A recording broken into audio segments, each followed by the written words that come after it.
എല്ലാവർക്കും നമസ്കാരം.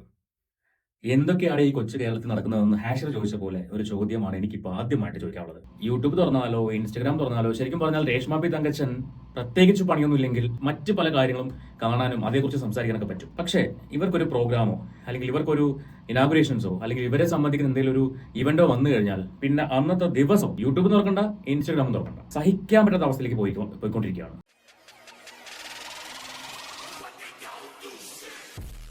ഇപ്പൊ ഇന്നലെ തന്നെ ഈ ബിഗ് ബോസിലെ കണ്ടസ്റ്റൻസ് എല്ലാവരും കൂടി ചേർന്നിട്ട് ക്രിക്കറ്റ് ടൂർണമെന്റ് പ്ലാൻ ചെയ്തിട്ടുണ്ടായിരുന്നല്ലോ. ഇവരും അവിടെ ഉണ്ടായിരുന്നു. സ്വാഭാവികമായിട്ടും ക്രിക്കറ്റ് ടൂർണമെന്റ് എന്ന് പറയുമ്പോൾ ക്രിക്കറ്റിന്റെ മാച്ചിന്റെ ഹൈലൈറ്റ്സോ അല്ലെങ്കിൽ അതിൽ പങ്കെടുത്ത മറ്റ് കണ്ടസ്റ്റൻസിന്റെ കാര്യങ്ങളോ ഒക്കെ ആയിരിക്കും പുറത്ത് വരേണ്ടത്. പക്ഷെ ഇന്നലെ കണ്ടത് മുഴുവൻ രേഷ്മ പി തങ്കച്ചന്റെ വാലയെ പിടിച്ച് നടക്കുന്ന ഒന്ന് രണ്ട് ആൾക്കാരുടെയും ബൈറ്റുകളാണ് കാണുന്നത്. അതല്ലാതെ അവിടെ കളിച്ച മറ്റൊരാളുടെയും ബൈറ്റ് കാണാൻ സാധിച്ചിട്ടില്ല. നിങ്ങൾ വേറെ ആരുടെയെങ്കിലും ബൈറ്റുകൾ കണ്ടെങ്കിൽ ഒന്ന് കമന്റ് ചെയ്യട്ടോ. രേഷ്മ പി തങ്കച്ചന്റെയും അതുപോലെ തന്നെ ഇവരുടെ വാലയെ തൂക്കി നടക്കുന്ന ശാരികയുടെയും പിന്നെ ഇവരുമായിട്ട് ബന്ധപ്പെട്ട് നിൽക്കുന്ന ആൾക്കാർ, അതായത് ഇവരുണ്ടെങ്കിൽ അതിന്റെ പുറകെ നിൽക്കുന്ന ആൾക്കാർ, അവരുടെയും അല്ലാണ്ട് മറ്റാരുടെയെങ്കിലും ഒക്കെ വീഡിയോകൾ നിങ്ങൾ കണ്ടിട്ടുണ്ടെങ്കിൽ ഒന്ന് കമന്റ് ചെയ്യും. ഒന്ന് കാണാൻ ഒന്ന് അറിയാനുള്ള ആഗ്രഹം കൊണ്ടാണ്. ഞാൻ കണ്ടില്ല, അതുകൊണ്ടാണ്. ഇന്ന് പക്ഷെ ഞാൻ സംസാരിക്കുന്നത് ആ ബൈറ്റുകളെ കുറിച്ചൊന്നും അല്ല. അതിനകത്ത് ഒന്ന് രണ്ട് ക്ലിപ്പ് മാത്രമേ വെക്കുന്നുള്ളൂ. ശരിക്കും സോഷ്യൽ മീഡിയ ഒരു നശിച്ചൊരു പ്ലാറ്റ്ഫോമായി മാറിക്കൊണ്ടിരിക്കുക. പ്രത്യേകിച്ച് ഇൻസ്റ്റാഗ്രാമിൽ റീച്ച് എന്ന് പറയുന്നത് ശരിക്കും തോന്നിയവാസങ്ങൾ വിളിച്ച് പറയുന്നവർക്കും തോന്നിയവാസങ്ങൾ കാണിക്കുന്നവർക്കും മാത്രമുള്ളതായിട്ട് മാറിക്കഴിഞ്ഞു. ഒരു സമയത്ത് ടിക്ടോക്കിലായിരുന്നു.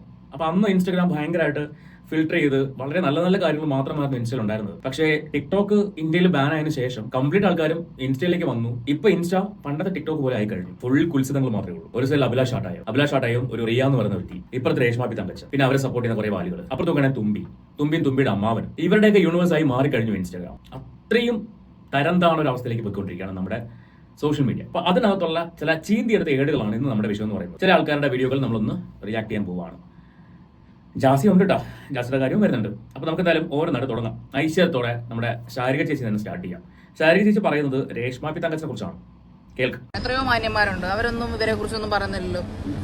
ആരാ ചേച്ചി മാന്യൻ? നിങ്ങൾ ഉദ്ദേശിക്കുന്ന മാന്യൻ എന്ന് പറയുന്നത് നമ്മുടെ ജാസിയും അതുപോലെ ദീപ്തി കല്യാണിയും അങ്ങനെയുള്ള ആൾക്കാരെയാണോ ഈ മാന്യർ എന്ന് ഉദ്ദേശിച്ചത്, അല്ലെങ്കിൽ മാന്യൻ എന്ന് ഉദ്ദേശിച്ചത്? റിയാക്ഷൻ വീഡിയോ ചെയ്യുന്ന ഇവരെ സപ്പോർട്ട് ചെയ്യുന്ന ഒന്ന് രണ്ട് പേര് നമുക്കറിയാം അത് ആരൊക്കെയാണല്ലോ, അത് എന്തിനു വേണ്ടിയാണെന്ന് പറയാം. അപ്പൊ മാന്യന്മാര് ഇവരെ ഒന്നും പറയുന്നില്ല എന്ന് പറഞ്ഞാൽ ആ മാന്യന്മാർക്ക് മാന്യത ഇല്ലെന്ന് വേണം പറയാൻ. മാന്യതയുള്ള, അന്തസ്സുള്ള, അഭിമാനമുള്ള ഒരാളും രേഷ്മ പി തങ്കച്ചനെ സപ്പോർട്ട് ചെയ്യില്ല. നിങ്ങൾ ഓരോ വ്യക്തികളെടുത്ത് നോക്കിക്കോ, ഇവരെ സപ്പോർട്ട് ചെയ്യുന്ന ഓരോ വ്യക്തികളെടുത്ത് നോക്കിക്കോ, അവരെന്താണ്, അവരെങ്ങനെയുള്ളവരാണ് എന്ന് നിങ്ങൾക്ക് മനസ്സിലാവും. ബാക്കി കേൾക്കാം. അവര് കോണ്ടന്റ് ക്രിയേറ്റ് ചെയ്യാനിരിക്കുമല്ലോ രേണുസുതി. അവർ അഭിനയിക്കുക, ആൽബത്തിൽ പോവുക, അല്ലെങ്കിൽ ഷോർട്ട് ഫിലിം ചെയ്യുക, ഇതൊക്കെയല്ലേ അവർ ചെയ്യുന്നത്. അതുപോലെ അഭിനയവും ഇവരുടെ ഷോർട്ട് ഫിലിംസിന്റെ കാര്യമൊന്നും പ്രത്യേകിച്ച് പറയണ്ട. ഈ ഇടയ്ക്ക് അവരുടെ ഒരു ഷോർട്ട് ഫിലിം ഇറങ്ങിയല്ലോ, എന്തായിരുന്നു അതിന്റെ പേര്? അനുരാഗ് കാറ്റ്. എന്താണോ പഠിച്ചു വെച്ചേക്കുന്നത് അത് കണ്ടു. ഞാൻ ആ ഷോർട്ട് ഫിലിം കണ്ടു. അത് കണ്ടിട്ട് ആ ഹരിതമ്പി ഈ മനുഷ്യൻ എനിക്ക് അറിയാം കേട്ടോ. അതായത് ഞാൻ പണ്ട് വർക്ക് ചെയ്തിരുന്ന ഒരു ഓൺലൈൻ FM ഉണ്ട്. ഈ ഫേസ്ബുക്കിൽ കൂടി, ഓൺലൈൻ FM എന്ന് പറയാൻ പറ്റില്ല, ഫേസ്ബുക്കിൽ കൂടി ലൈവ് പോകുന്ന ഒരു പേജാണത്. ആ പേജിൽ ഇയാളുടെ ഒരു ഹോം സിനിമ, ഈ ബാംഗ്ലൂർ ലോഡ്ജ് എന്ന് പറയുന്ന ഹോം സിനിമ ഉണ്ടല്ലോ, അത് ആദ്യം പബ്ലിഷ് ചെയ്തത് അല്ലെങ്കിൽ ആദ്യം ടെലികാസ്റ്റ് ചെയ്തത് ആ ഒരു പേജിൽ കൂടിയായിരുന്നു. അന്നേ ഞാൻ ഇങ്ങനെ തലയ്ക്ക് കൈവച്ച് ഈ മനുഷ്യന് വേറെ ഒരു പണിയില്ലെന്ന് ആലോചിച്ചിട്ട്. കാര്യം ആ ഹോം സിനിമ കണ്ടിട്ട് അത് സിനിമയാണോ അതോ അതൊരു നാടകമാണോ അതൊരു ഷോർട്ട് ഫിലിം ആണോ എന്ന് തിരിച്ചറിയാൻ പറ്റുന്ന അവസ്ഥയായിരുന്നു. ഇപ്പൊ ഈ ഒരു അനുരാഗ് കാറ്റ് എന്താണ് അതിൽ നടക്കുന്നത്? തുടക്കത്തില് നായകനെ പേര് വിളിക്കുന്നു, മിനിന്ന് വിളിക്കുന്നു. നായകനെ വേറെന്ത് ജെയിംസ് എന്നുള്ള പേര് വിളിക്കുന്നു. ക്ലൈമാക്സ് വന്നിട്ട് ഈ ഡയറക്ടർ തന്നെ അവിടെ ഒരു കഥാപാത്രമായിട്ട് വരുന്നു. നിങ്ങൾ രേണുസുതി അല്ലേ, സോഷ്യൽ മീഡിയ ബിഗ് ബോസ് താരം രേണുസുതി അല്ലേ, നീ വിഷ്ണു വട്ടപ്പാറയല്ലേ, എന്തോന്നറിയേ ഇതാണ് ഷോർട്ട് ഫിലിം. ഒറ്റ അടിക്ക് നായകന്റെ പേര് മാറി. പിന്നെ ഇവരുടെ ഡയലോഗ് സമ്മതിക്കണം കേട്ടോ. ഡയലോഗ് എഴുതിയത് ഈ മനുഷ്യൻ തന്നെ ആയിരിക്കും മിക്കവാറും ഡയലോഗ് എഴുതിയത്. മിനി വരുന്ന ഞാൻ കരുതില്ല കേട്ടോ. അല്ല, എനിക്ക് ജെയിംസിനെ കാണാതിരിക്കാൻ പറ്റുന്നില്ല. ജെയിംസിന്റെ കൂടെ ഇരിക്കുന്ന ഓരോ നിമിഷവും ഞാൻ സന്തോഷിക്കുകയായിരുന്നു. ഈ സീൻ കഴിഞ്ഞിട്ട് അടുത്ത സീൻ കാണിക്കുമ്പോൾ ഡ്രസ്സൊക്കെ അങ്ങ് മാറിയിരിക്കുകയാണ്. അതായത് കോസ്റ്റ്യൂം മാറിയിരിക്കുന്നു. കാറിൽ കയറുന്നു, അടുത്ത ബീച്ചിൽ ഇറങ്ങുമ്പോൾ കോസ്റ്റ്യൂം മാറിയിരിക്കുകയാണ്. ആ കോസ്റ്റ്യൂം മാറാനുള്ള കാരണം എന്തായിരിക്കും? ഇതൊക്കെ ഷോർട്ട് ഫിലിം ആണോ? പിന്നെ രേഷ്മ പി തങ്കച്ചന്റെ ഷോർട്ട് ഫിലിം എന്ന് പറയുമ്പോൾ അല്ലെങ്കിൽ ആൽബം എന്ന് പറയുമ്പോൾ അതിനകത്ത് ഇല്ലാതിരിക്കില്ലല്ലോ. ഇതിനകത്ത് മുഴുവൻ അതേ ഉള്ളൂ. നായിക അങ്ങോട്ട് പോയിക്കാണ്, ജെയിംസേ എനിക്കൊരു കാര്യം പറയാനുണ്ട്. എന്താ പറഞ്ഞോളൂ, ഞാനൊന്ന് തൊട്ടോട്ടെ, ഞാനൊന്ന് കെട്ടിപ്പിടിച്ചോട്ടെ. ഇതൊക്കെയാണ് ഡയലോഗ്. ഹൊറിബിൾ. മാന്യമായിട്ട് ഷോർട്ട് ഫിലിം എടുക്കുന്ന ആൾക്കാരെ പോലും പറയിപ്പിക്കാൻ വേണ്ടി ഇമാതിരി സാധനങ്ങൾ പടച്ചങ്ങ് വിടും. ഇതൊക്കെ എന്തിനു വേണ്ടിയാണെന്ന് മാത്രം മനസ്സിലാവുന്നില്ല. ഓക്കെ, അപ്പോ ബാക്കി നമുക്ക് നമ്മുടെ ശാരിക ചേച്ചിക്ക് പറയാനുള്ള കാര്യം കേൾക്കാം. അവനവന്റെ പണിയെടുത്ത് ജീവിക്കും. മറ്റുള്ളവരുടെ ലൈഫ് വെച്ചിട്ട് ഇങ്ങനെ ഒരാളെ വലിച്ചു കീറുന്നതിന് ഒരു പരിധിയില്ലേ? ശാരിക ചേച്ചി ഈ രേഷ്മ പി തങ്കച്ചനെ ആദ്യം തന്നെ വലിച്ചു കയറാൻ വേണ്ടി ഇട്ടുകൊടുത്തത് ശാരിക ചേച്ചിയായിരുന്നു, ശരിയല്ലേ? ശാരിക ചേച്ചിയും അതിന്റെ ഒരു ഭാഗമായിരുന്നു. അപ്പൊ അങ്ങനെ പറഞ്ഞ് അവിടെ നിങ്ങൾക്ക് ഇവിടെ റിയാക്ഷൻ വീഡിയോ ചെയ്യുന്ന ആൾക്കാർ അവർ ചെയ്യുന്ന തോന്നിവാസങ്ങൾ വിളിച്ച് പറയുമ്പോൾ അത് അതെങ്ങനെ ശരിയാവുക? അപ്പോൾ ശാരിക ചേച്ചിയുടെ കാര്യം തൽക്കാലം അവിടെ നിൽക്കട്ടെ. ഇനി ഇവർ തന്നെ നമ്മുടെ പൊളിറ്റിക്സിൽ നമ്മുടെ കൈ കടത്തിയിട്ടുണ്ട്. കേട്ടുപോകാം. ആര് മുഖ്യമന്ത്രി ആകാത്ത ആരെങ്കിലും ഒന്ന് മുഖ്യമന്ത്രി ആവണം. പോവട്ടെ, എന്നാലേ ഭരണം നന്നാവത്തുള്ളൂ. നമ്മളിപ്പം നാദനില്ല കളരി പോലാണ് നമ്മുടെ കേരളം. കസാരകളി പോലെ ഓടുവാണ് 3 പേരും കൂടെ. ആരെങ്കിലും ഒന്ന് ഇരിക്കട്ടെ, ഇന്ന് ഭരിക്കട്ടെ, അത്രേ ഉള്ളൂ. അപ്പൊ ആരെങ്കിലും ഒന്ന് ഇരിക്കട്ടെ എന്ന് പറയുമ്പോൾ നമുക്കൊരു കാര്യം ചെയ്യാം. നമുക്ക് രേഷ്മ പി തങ്കച്ചനെ ഓണറബിൾ ചീഫ് മിനിസ്റ്റർ എന്ന പദവിയിലേക്ക് മാറ്റിയാലോ, ഇരുത്തിയാലോ, ചേച്ചി ഇവിടെ ഭരിക്കട്ടെ. ഇവിടെ പിന്നെ ഈ യൂണിവേഴ്സിന്റെ ഒരു കാലമായിരിക്കും, ഇവരുടെ യൂണിവേഴ്സിന്റെ, ഇവരെ പോലുള്ള ആൾക്കാരുടെ ഒരു ചാകരയായിരിക്കും. അതൊരു രസമുള്ള കാര്യമായിരിക്കും അല്ലേ? സമ്മതിക്കണം. ഇറങ്ങിയിട്ടുണ്ട് കുറെ ചാറ്റിന്റെ ബാക്കി ഭാഗവും അതുപോലെ തന്നെ സബ്സ്ക്രിപ്ഷനിലെ വീഡിയോസും ഒക്കെ ഇറങ്ങിയിട്ടുണ്ട്. ഞാൻ അതൊന്നും വെക്കുന്നില്ല, കാരണം കണ്ടു കഴിഞ്ഞാൽ അത്രമാത്രം അറപ്പ് തോന്നും. എനിക്ക് തോന്നുന്നു 1-2 ചാനലുകളിൽ ആ സാധനം വന്നിട്ടുണ്ട്. നിങ്ങൾക്ക് വേണമെങ്കിൽ പോയി കാണാം. വൾഗാരിറ്റി എന്ന് പറഞ്ഞാൽ വൾഗാരിറ്റി എക്സ്ട്രീം ലെവൽ. ഇവർ ഇത്രയും അധപ്പതിച്ച് പോയി എന്നുള്ളത് ചിന്തിക്കാൻ പറ്റില്ല. ഒരു കലാകാരന്റെ ഭാര്യ ശാരിക ഇവരെയൊക്കെയാണ് സപ്പോർട്ട് ചെയ്യുന്നത്. അവർ അധ്വാനിച്ച് ജീവിക്കുമല്ലേ, ഒരു ഷോർട്ട് ഫിലിമും ആൽബം ഒക്കെ ചെയ്ത് ജീവിക്കുമല്ലേ. പിന്നെ അവരുടെ സബ്സ്ക്രിപ്ഷനിൽ കാശുള്ളവൻ പോയി സബ്സ്ക്രൈബ് ചെയ്ത് കാണും. സംഭവം ശരി തന്നെയാണ്. പക്ഷേ ഇവർക്ക് ഇതിന്റെ ആവശ്യം എന്ത്? കൊല്ലം സുധി മരിച്ച സമയം, ഞാൻ പല വീഡിയോയിലും പറയാറുണ്ട്, കൊല്ലം സുധി മരിച്ച സമയത്തായിരുന്നു ഇവരിത് ചെയ്തിരുന്നുവെങ്കിൽ സാമ്പത്തികമായിട്ട് പ്രശ്നങ്ങളുള്ളതിന്റെ പേരിലാണെന്ന് മനസ്സിലാക്കാം. പക്ഷെ ഇപ്പോ ഈ ഒരു സമയത്ത് ഈ ഒരു കാര്യം ചെയ്ത് ആ മനുഷ്യന്റെ പേര് എത്രമാത്രം നാറ്റിക്കാൻ പറ്റുമോ അത്രമാത്രം നാറ്റിച്ച് പടാരടക്കി കഴിഞ്ഞു. ഇതുപോലെ ഒരു ഗതി കിട്ടാതായിരുന്ന ഒരു ആത്മാവ് അത് അയാളുടെ മാത്രമേ ഉണ്ടാവുള്ളൂ. അത് പറയാണ്ടിരിക്കാൻ വയ്യ. നിവൃത്തിയിൽ അത് പറഞ്ഞു പോവാണ്. ഇതുപോലെ ഗതി കിട്ടാതെ അലയേണ്ടി വരുന്ന ഒരു ആത്മാവ് വേറെ ഒരാൾക്കും ഉണ്ടായിട്ടുണ്ടാവില്ല. ഇനി 2-3 ഇതിനെ കുറിച്ച് ഞാൻ എന്ത് പറയാൻ, കണ്ടു നോക്ക്.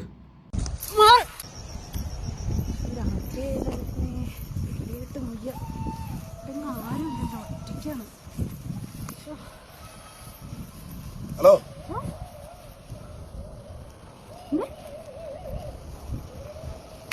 രാത്രിയോടെ പോയാ? ഞാൻ ആരെങ്കിലും ആട്ടെ, ഈ രാത്രി ഇതിലൂടെ പോക്കത്ര ശരിയല്ല. ഇവിടെ പല കാര്യങ്ങളും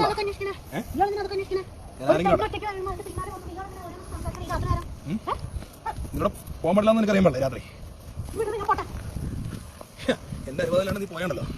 എന്റെ അനുവാദം ഇല്ലാണ്ട് നീ പോയാ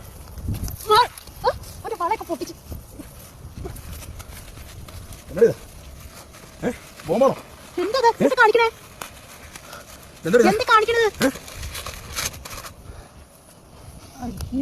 രണ്ടു ദിവസമായി ഞങ്ങളെ ഭക്ഷണം കഴിച്ചിട്ട് വീട്ടിൽ നിന്ന് ഇറക്കി വിട്ടേക്കാം. ഞാൻ ഈ വീഡിയോ എടുക്കാൻ കാരണം അറിയോ? നിങ്ങൾ ഈ ക്യാമറ പോയി ആംഗിൾ നോക്കി കണ്ടു നോക്കും.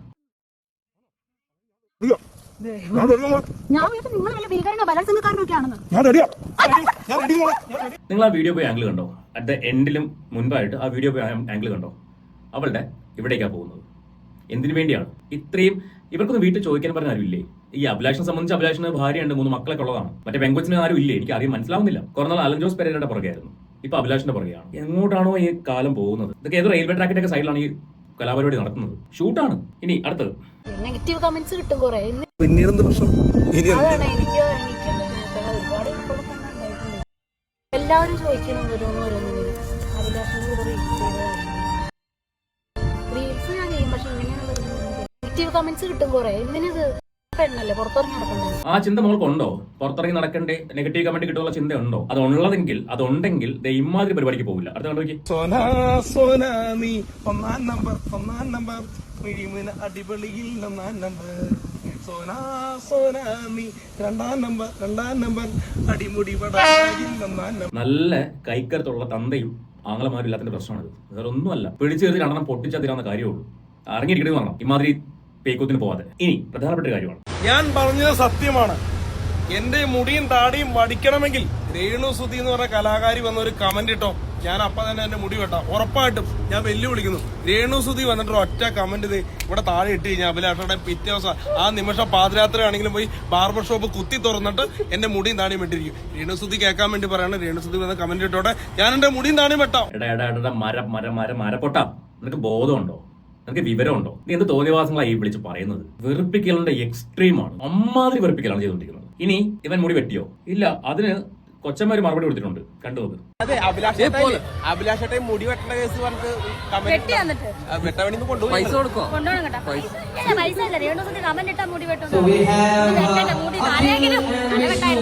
നീ വെട്ടണ്ട. രേഷ്മ പി തങ്കച്ചന്റെ കമന്റ് താഴെ വന്നു, അഭിലാഷ് ആട്ടാ ഒന്ന് വെട്ടെന്ന് പറഞ്ഞിട്ട്. അവൻ വെട്ടില്ല. അവൻ ഇങ്ങനെ കോമാളി കളിച്ച് നടക്കണം. സുഖിച്ചു പോയി, അങ്ങനെ രസം പിടിച്ചു പോയി. കുറെ പെമ്പിള്ളാർ ഇപ്പൊ വേറെ ഏതോ എന്തോ രമ്യ എന്ന് പറഞ്ഞു. ഇവരൊക്കെ ഓരോ ദിവസം ഓരോ പെണ്ണുങ്ങളെടുത്ത് കിട്ടുന്നതാണ് മനസ്സിലാവാത്തത്.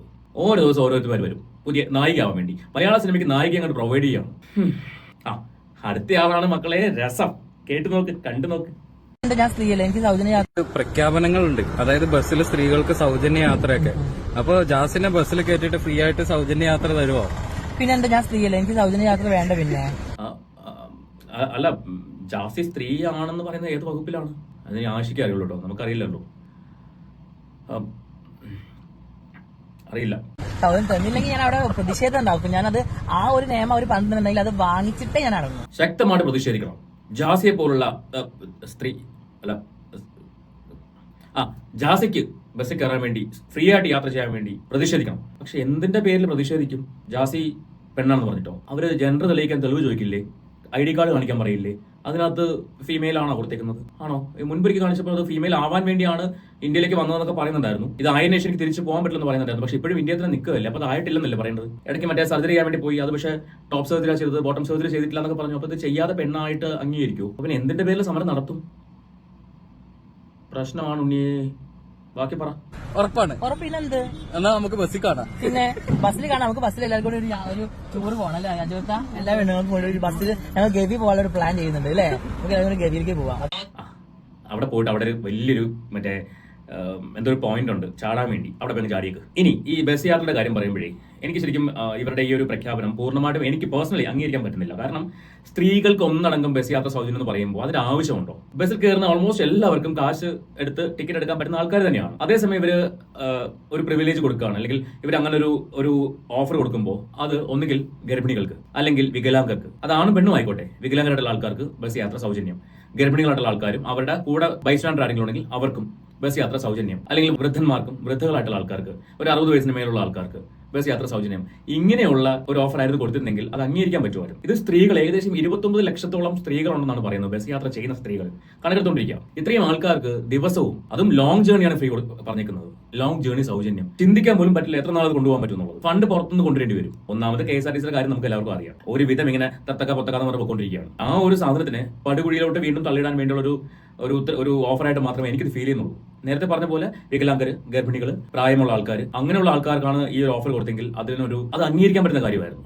ഇത് സ്ത്രീകൾക്ക് ഒന്നടങ്കം ബസ്സിൽ ഫ്രീ, ലോങ് ജേണി, എല്ലാവരും കയറി ലോങ് യാത്ര പോകാൻ തീരുമാനിച്ചാലോ? എനിക്ക് മനസ്സിലാവില്ല എന്ത് കണ്ടിട്ടാണ് അങ്ങനെ ഓഫർ കൊടുത്തതെന്നുള്ളത്, ഓഫർ വെച്ചെന്നുള്ളത് മനസ്സിലാവുന്നില്ല. എന്തെങ്കിലും ആവട്ടെ, നടപടിയാവുന്ന കാര്യമാണെങ്കിൽ ആവട്ടെ. അപ്പൊ ഇനി ഒരു ഉസ്താദിന്റെ ഒരു പ്രസംഗം, അദ്ദേഹം പറയുന്ന എല്ലാ കാര്യങ്ങളും ഒന്നും തെറ്റെന്ന് ഞാൻ പറയില്ല, പക്ഷെ ഒരു പോയിന്റ് എനിക്ക് അങ്ങോട്ട് കണക്ട് ചെയ്യാൻ പറ്റുന്നില്ല, എനിക്ക് അങ്ങോട്ട് അക്സെപ്റ്റ് ചെയ്യാൻ പറ്റുന്നില്ല.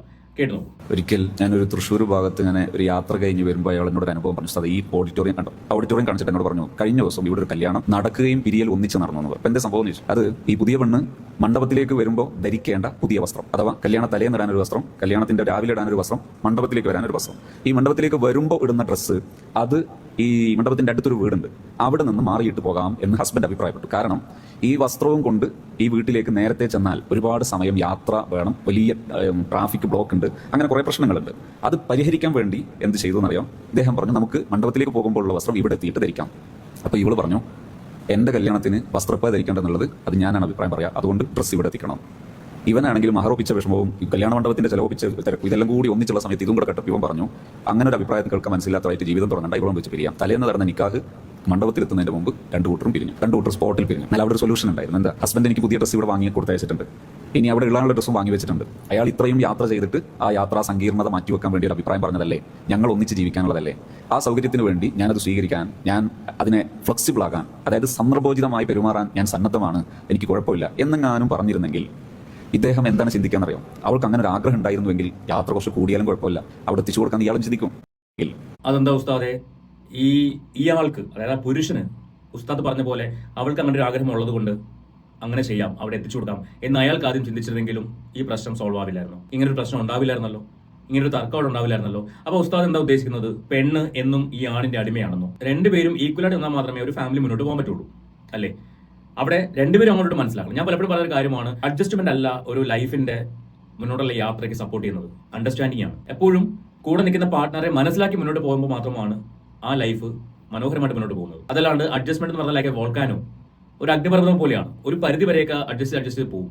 അത് കഴിയുമ്പോൾ, അതായത് ആ അഡ്ജസ്റ്റ് ചെയ്യും തോറും, ഓരോ പ്രാവശ്യം അഡ്ജസ്റ്റ് ചെയ്യും തോറും ഉള്ളിൽ ഇങ്ങനെ വീർപ്പ് മുട്ടി നിൽക്കും. ഞാൻ ഇത്രയും അഡ്ജസ്റ്റ് ചെയ്തിട്ട് മേലെ മനസ്സിലാക്കുന്നില്ലല്ലോ എന്നൊരു ചിന്ത ഉള്ളിൽ വീർപ്പ് മുട്ടും. ഒരു ദിവസം അത് പൊട്ടും. അതാ ഞാൻ പറഞ്ഞ വോൾക്കാനമാണെന്ന് പറഞ്ഞു. അഡ്ജസ്റ്റ്മെന്റ് ലൈഫ് എന്ന് പറയുന്നത് ഒരു വോൾക്കാനോ പോലെയാണെന്ന് പറയാൻ കാരണം അതാണ്. പക്ഷെ അണ്ടർസ്റ്റാൻഡിംഗ് ആണെങ്കിലോ, അയാൾ അങ്ങനെയാണ്, സോ ഞാൻ അയാൾ അങ്ങനെ മനസ്സിലാക്കണം.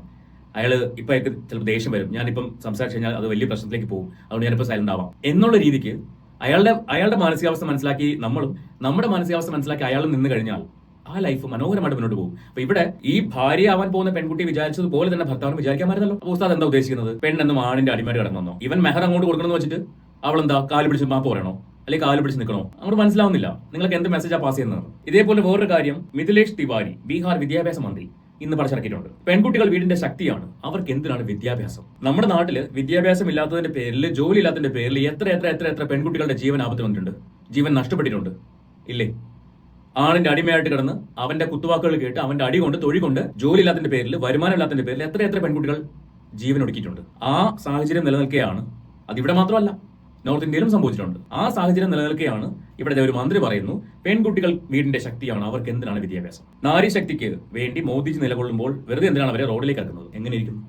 ചില സമയങ്ങളിലൊക്കെ എനിക്ക് ഇവരുടെ ഈ നിലപാടുകൾ അംഗീകരിക്കാൻ പറ്റാത്തതിന് കാരണമാണ് രാഷ്ട്രീയക്കാരെ എനിക്ക് തീരെ താല്പര്യമില്ല, അത് വേറെ കാര്യം. പിന്നെ ഇടയിൽ കൂടി ഇമാതിരി കുറെ തൊലിഞ്ഞ ഡയലോഗായിട്ട് പറയണം വരും. ഇതിനോടൊക്കെ എന്ത് പറയാൻ?